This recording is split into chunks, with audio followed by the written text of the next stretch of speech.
energy crossing candidates, and also, of course, the team that have made this result possible today.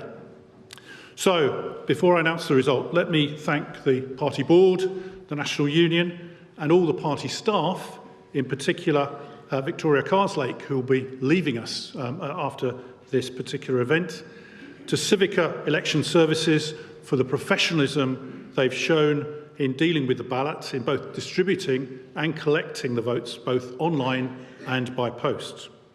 I'd also like to thank my Vice Chairman, Martin Vickers, and my Treasurer, Geoffrey Clifton-Brown, my fellow officers of the 22 who enabled the parliamentary process to proceed smoothly, and indeed my parliamentary assistant, Harriet Shoesmith, who did all the work behind the scenes to make the ballots possible in Parliament.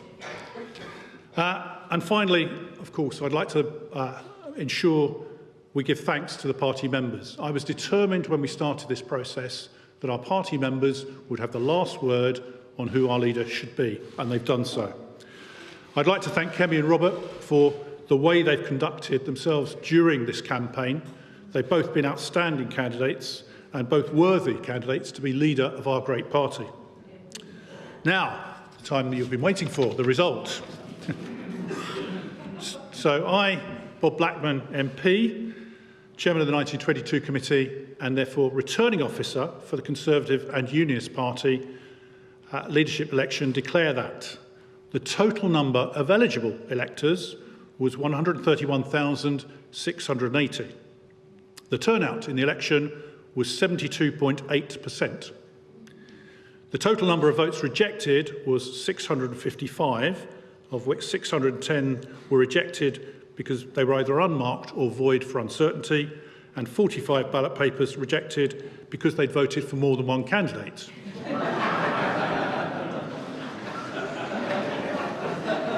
Quite tough in a two-person election. Anyway, the result was Kemi Badenoch, 53,806 votes, and Robert Jenrick, 41,388.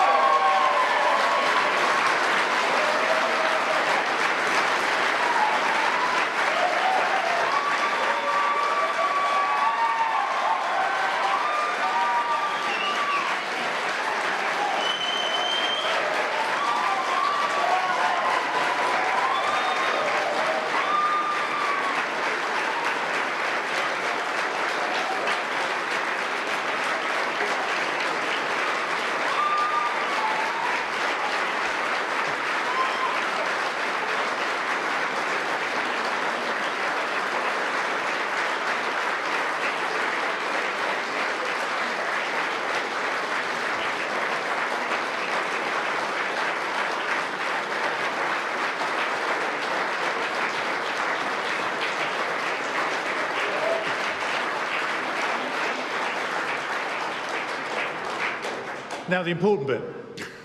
Therefore, I give notice that Kemi Badenoch is elected as leader of the Conservative and Unionist Party. I welcome her to the stage, and it's great, isn't it great that we've got another female leader?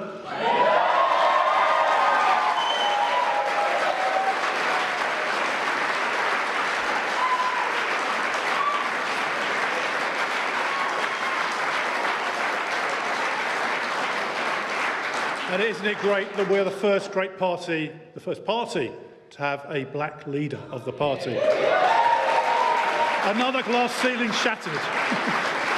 But I welcome Kemi to the stage.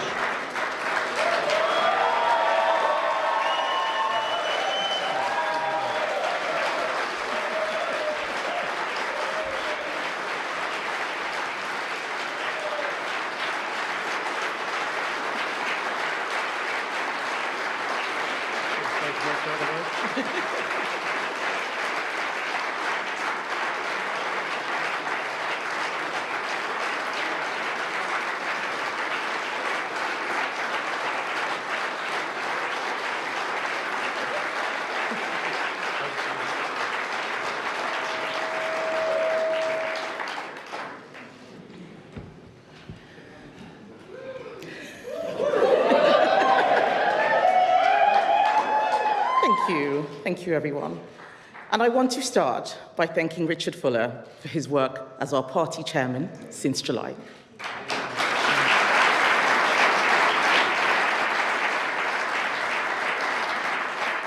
And also Bob Blackman as returning officer for this contest. You and your teams have done us all a great service. Thank you. But I also want to pay tribute to everyone in the Conservative Party who has been involved in this very long campaign. It has been an experience none of us candidates will ever forget. Thank you for hosting us in your communities, in your village halls, in your pubs, and in your homes. It is the most enormous honor to be elected to this role, to lead the party that I love, the party that has given me so much. I hope that I will be able to repay that debt. There are so many people to thank. Firstly, my family, especially my husband, Hamish.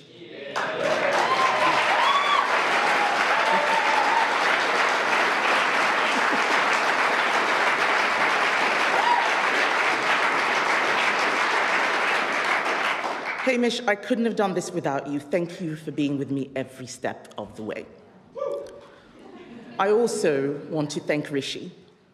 No one could have worked harder in such difficult times. Rishi, thank you for everything you did. We all wish you and your wonderful family the very best for the future.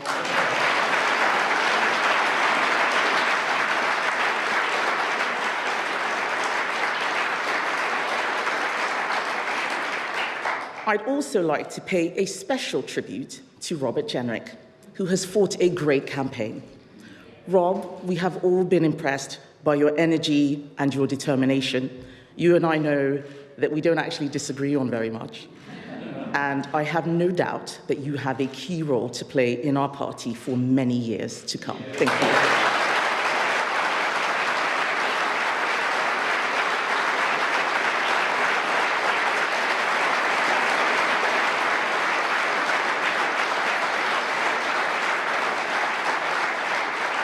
I'd also like to thank all the other candidates, Priti, Mel, Tom, and James, for your kind words and your many insights. We have come through this campaign more united, and the party needs you now more than ever.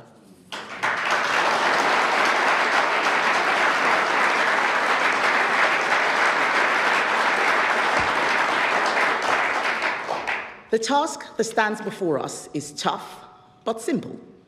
Our first responsibility as His Majesty's loyal opposition is to hold this Labour government to account. Our second is no less important. It is to prepare over the course of the next few years for government, to ensure that by the time of the next election, we have not just a clear set of Conservative pledges that appeal to the British people, but a clear plan for how to implement them. A clear plan to change this country by changing the way that government works. The Prime Minister is discovering all too late the perils of not having such a plan. That huge job begins today.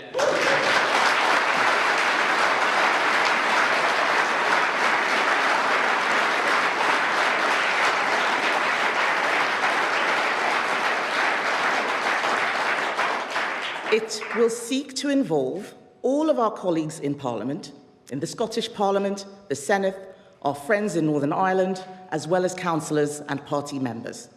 But this is not just about the Conservative Party. It is about the people we want to bring back to the Conservative Party. It is about the people we need to bring into the Conservative Party. It is about what the Conservative Party needs to be over the next 5, 10, and 20 years. Our party is critical to the success of our country. But to be heard, we have to be honest. Honest about the fact that we made mistakes. Honest about the fact that we let standards slip. The time has come to tell the truth.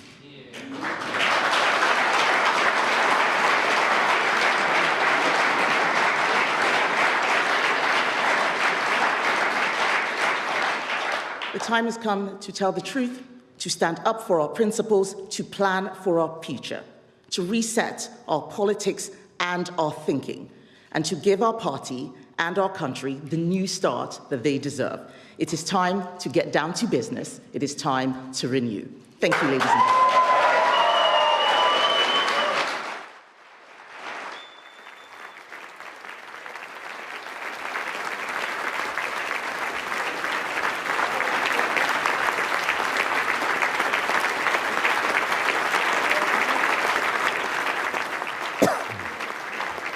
Well, that was Kemi Badenoch, the new leader of the Conservative Party, who has just been announced. She's just given her maiden speech as the Tory party leader, and she's now shaking the hands of Tory MPs. She gave her husband a hug, a kiss, and a reference as well, thanking Hamish Badenoch for his help and support. Also congratulating her opponent, Robert Jenrick, on the campaign and on what she called his energy during the long campaign